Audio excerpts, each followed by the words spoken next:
Yesterday on SiriusXM NFL Radio, talking about defensive end Yannick Ngakoue, still hasn't signed his franchise tag, $17 million plus for 2020. A report emerged on Wednesday that a trade was imminent. That hasn't happened. We talked yesterday at length about how difficult it is to trade a guy after the deadline for signing him to a multi-year deal. It just is difficult to do. We saw the Seahawks get Jadeveon Clowney last year from the Texans, and the Texans ended up paying almost half of Jadeveon Clowney's franchise tender to make it happen. So as we play a little what's more likely with Jadeveon Clowney, not relevant, he's still available. We're talking about Yannick Ngakoue. See how I covered up my mistake there? I just kept talking. Yannick Ngakoue, is it more likely that he ends up with a playoff contender or begrudgingly plays for the Jaguars? And by begrudgingly, for more than $17 million this year. Charean, what do you think is more likely?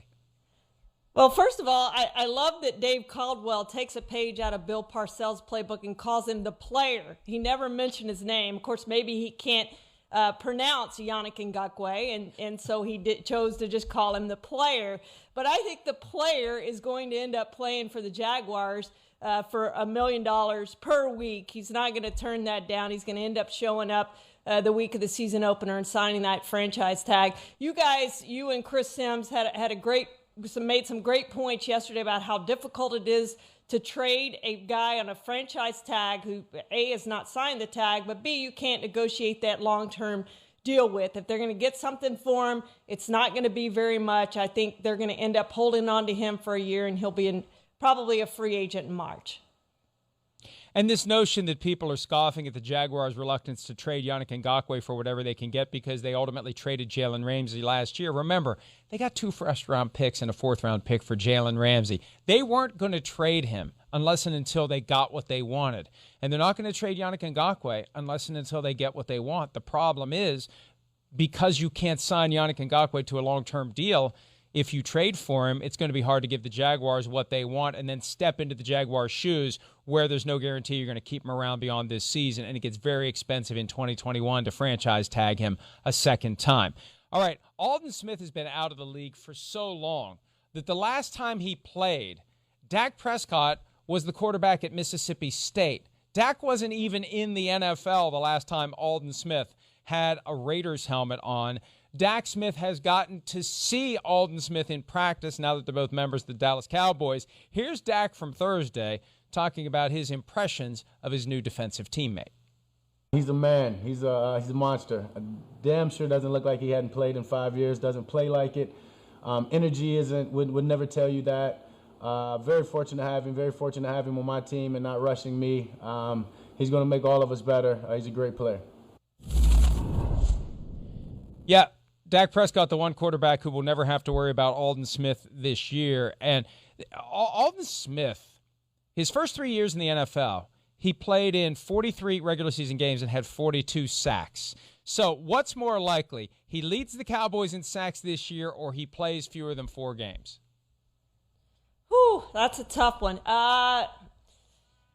I'd say plays fewer than 4 games, although I think he's going to play more than 4 games, but that's a tough one to pick. I just don't think he's going to lead the team in sacks. I mean, he hasn't played a full season since 2012, which leads me toward the fewer than 4 games thing, but he hasn't played at all since 2015, and that position did lead the Cowboys in sacks last season. That was Robert Quinn, who departed, but they've also signed Everson Griffin, who's also going to play that position opposite DeMarcus Lawrence, and Lawrence had a down year last year with 5 sacks, so I'm going to say DeMarcus Lawrence is going to lead the team in sacks, which leads me to go with the 4 games for Aldon Smith.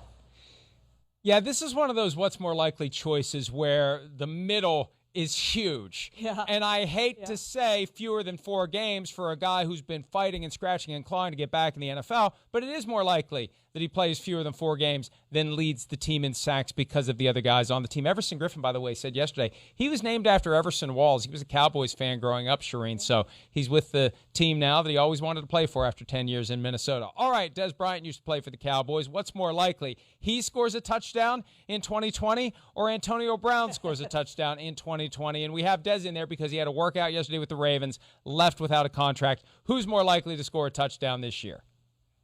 Well, I'm going to go with AB because I do think AB will be back in the league after he serves his 8-game suspension. We know that could be longer given what the commissioner has said, but I think AB gets back in the league. He's in his prime. I think he's going to score some touchdowns this season. Dez still is questionable. He left Baltimore without a contract. If you go back to 2018 when he visited the Ravens, they offered him a deal, and he didn't think it was enough, and he turned that down. And he didn't get anything else close to that until November. He decides to sign with the Saints, and what happens? He blows out that Achilles right away. And hasn't played in the league since. So he probably should have signed with the Ravens then. I don't think he gets an opportunity again in the NFL. Yeah, I agree with you. I'm not sure why the Ravens brought him in for a workout. Part of me wonders, is it some way to placate the guys internally who have been clamoring for Antonio Brown? I don't know. But if he left without a contract, it either means that the Ravens just decided not to make an offer, or Dez turned down whatever they did offer. Either way, it's been a long time since he's played, and I agree with you. I think between the two, there's a greater chance Antonio Brown will be back in the NFL before Dez Bryant, so I agree with you on that. Hi, I'm Mike Tirico, and thanks for watching. Make sure to hit subscribe for the latest news and highlights from NBC Sports.